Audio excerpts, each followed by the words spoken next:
পাকিস্তান এর আগে কখনোই ইংল্যান্ডকে হারাতে পারেনি বিশ্বকাপের মঞ্চে। এর আগে 3বার মুখোমুখি হয়েছে দুই দল, সেই 3বারই ইংল্যান্ড জিতেছে। এবার যখন মাঠে নামলো তখনও ইংল্যান্ড এগিয়ে ছিল, যদিও গ্রুপ পর্বে দুই দলই খুব একটা ভালো করেনি। দারুণ কিছু করেছে, একেবারে ক্লিয়ার ফেভারিট সেটা বলার কোনো ধরনের অপশন ছিল না, একেবারেই ছিল না। কারণ ইংল্যান্ড হারতে নিয়েছিল নেপালের বিপক্ষে, ইতালির বিপক্ষে খুবই কম মার্জিনে জিতেছে। এছাড়া বাকি ম্যাচগুলোতেও তারা খুব ভালো করতে পারেনি, ওয়েস্ট ইন্ডিজের কাছে কিন্তু হেরে গেছে। অন্যদিকে পাকিস্তানও নেদারল্যান্ডসের কাছে হারতেই নিয়েছিল, ইন্ডিয়ার কাছে বড় ব্যবধানে হেরেছে, তাদের সময়টা ভালো যায়নি। এবং ব্যাটিং বোলিং চিন্তা করলে দুই দলের অবস্থা একই ছিল, যে তারা ধারাবাহিকভাবে কেউই ভালো খেলতে পারছিল না। যদিও ইংল্যান্ড তারা সবসময় টি-20তে এগিয়ে থাকা দল এবং সেই কাজটা তারা করেছে। হ্যারি ব্রুক ক্যাপ্টেন ইংল্যান্ডের, এর আগে যখন শুরু করছেন মানে বিশ্বকাপ শুরু করেছেন, প্রথম ম্যাচে 50 করেছিলেন, পরে 4টা ম্যাচে 20-এর উপর রান করতে পারেননি। সেই হ্যারি ব্রুক কি অসাধারণ, কি দুর্দান্ত একটা ইনিংস খেললেন। 100 করেছেন, মানে 165 রান করতে হবে জয়ের জন্য, সেখানে একাই 100 করেছেন। এমনটা হয়েছে যে যখন শুরুতেই সল্ট ফিরে গেল, মানে দারুণ ধারাবাহিক রান করছেন, যেই দুই একজন রান করছেন ইংল্যান্ডের, তার মধ্যে একজন সল্ট প্রথমে ফিরে গেছেন। এবং এমনটা নয় যে তারা পরে পার্টনারশিপ পেয়েছেন। দেখুন, 3জন, 3টা বি, মানে হচ্ছে বেথেল, বাটলার, বেন্টন, 3জনে রান করতে পারছেন না, ধারাবাহিকভাবে রানই করতে পারছেন না, বিশ্বকাপে কোন ধরনের কন্ট্রিবিউশন রাখতে পারছেন না, মানে ভালোভাবে রাখতে পারছেন না। ওই 3জনই ব্যর্থ হয়েছেন। কিন্তু এই যে ব্যর্থতার মাঝে পার্টনারশিপ করা, একটু আস্কিং রানারদের সাথে তাল রেখে খেলা, সেই কাজটা কিন্তু ক্যাপ্টেন করেছেন। নিজে প্রমোশন নিয়ে, মানে ব্যাটিং অর্ডারের উপর দিকে এসে ব্যাট করেছেন 3 নম্বরে, এবং সেটা কিন্তু কাজে লাগিয়েছেন। এবং উইল জ্যাক্স সাথে স্যাম কারান তারা ভালো কন্ট্রিবিউট করেছেন। বড় কন্ট্রিবিউট হচ্ছে উইল জ্যাক্স, আগের ম্যাচেও একটা ক্যামিও খেলেছেন, কন্ট্রিবিউশন করেছেন। এখানেও কিন্তু 23 বলে 28 রানের একটা কন্ট্রিবিউশন আছে। যখন ব্রুক আউট হয়ে গেলেন তখন কিন্তু 18 বলে 10 রান দরকার ছিল। আবার নাটকীয়তা ঘটেছে যে নেওয়াজ যখন 2টা উইকেট নিল তখন আবার 1 ওভারে দরকার ছিল 4 রান, দরকার, হাতে হাতে উইকেট আছে সেখানে 2টা মাত্র, মানে 2টা বল যদি ভালো হয় তারা জিততেও পারতো, মানে লাস্ট ওভারে 3 রান দরকার ছিল। তো সেই দিক থেকে অবশ্যই সেদিক দিকে নাটকীয় তৈরি হয়েছে। বাট ওই যে 100 করেছেন, 100 করে 51তম বলে গিয়ে আউট হয়ে গেছেন, এবং সেখানে 18 বলে 10 রান দরকার, ওই জায়গাতেই কিন্তু ক্যাপ্টেন হ্যারি ব্রুক ম্যাচটা জিতিয়ে বের হয়ে গেছেন।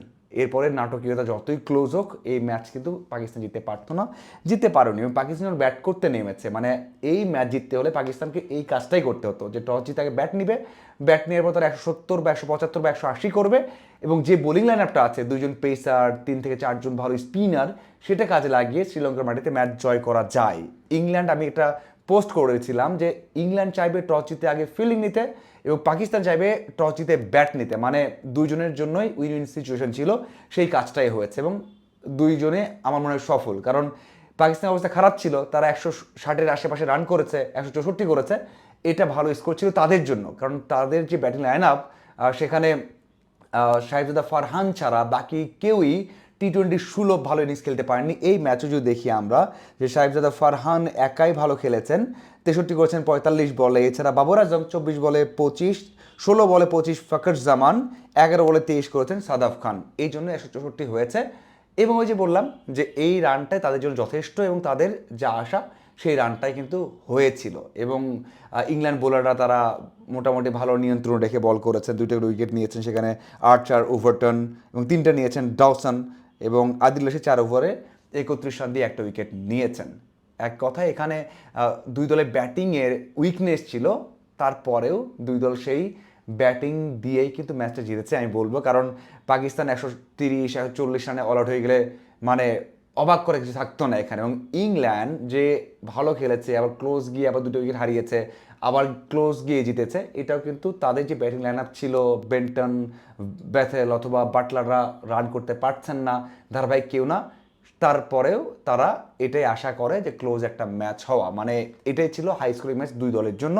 এবং দুই দল উইন উইন সিচুয়েশনে কিন্তু টস থেকে ম্যাচটা ক্যারি করেছে।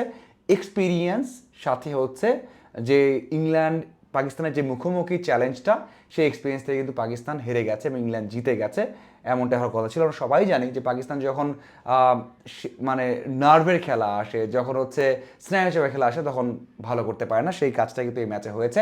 এখন আসা যাক ইকুয়েশনটা, সেমিফাইনাল নিশ্চিত হয়ে গেছে ইংল্যান্ডের। পাকিস্তান অনেকটা বিদায়ের পথে চলে গেছে। প্রথম ম্যাচটা তাদের পরিত্যক্ত হয়েছে নিউজিল্যান্ডের সাথে, এই ম্যাচটা হারলো। 2 ম্যাচে তাদের 1 পয়েন্ট, অন্যদিকে 2 ম্যাচে 4 পয়েন্ট ইংল্যান্ডের, এবং 51 রান হারিয়েছিল শ্রীলঙ্কাকে। এই জন্য তারা রান রেটেও এগিয়ে তারা প্রথম দল হিসেবে সেমিফাইনাল নিশ্চিত করেছে। অন্যদিকে যে ম্যাচটা আছে মানে পরের দিন নিউজিল্যান্ড এবং শ্রীলঙ্কা, সেই ম্যাচে যদি নিউজিল্যান্ড জিতে যায় তাহলে নিউজিল্যান্ডও অনেকটা কনফার্ম করে ফেলবে, কারণ পরে যে ম্যাচটা থাকবে সেখানে পাকিস্তান এবং শ্রীলঙ্কার, সেই জায়গায় পাকিস্তান যদি বড় ব্যবধানে যেতে তাহলে একটা অপশন থাকবে যে নিউজিল্যান্ডকে পেছনে ফেলে, মানে নিউজিল্যান্ডকে জয় ধরে রাখছি, পেছনে ফেলে তারা কিন্তু উঠে যেতে পারে। আবার যদি শ্রীলঙ্কা হারিয়ে দেয় নিউজিল্যান্ডকে তাহলে তারা কিন্তু অনেকটাই কনফার্ম হয়ে যাবে। কনফার্ম হয়ে যাবে এটা বললে ভুল হবে, কারণ এরপর যে ম্যাচটা আছে পাকিস্তান এবং শ্রীলঙ্কার, সেখানে নির্ধারণ হবে কে সেমিতে যাচ্ছে, মানে সেই ম্যাচের জন্য অপেক্ষা করতে হবে। সেখানে ইকুয়েশন একেবারে সোজা হয়ে যাবে। ধন্যবাদ সবাইকে সাথে থাকার জন্য।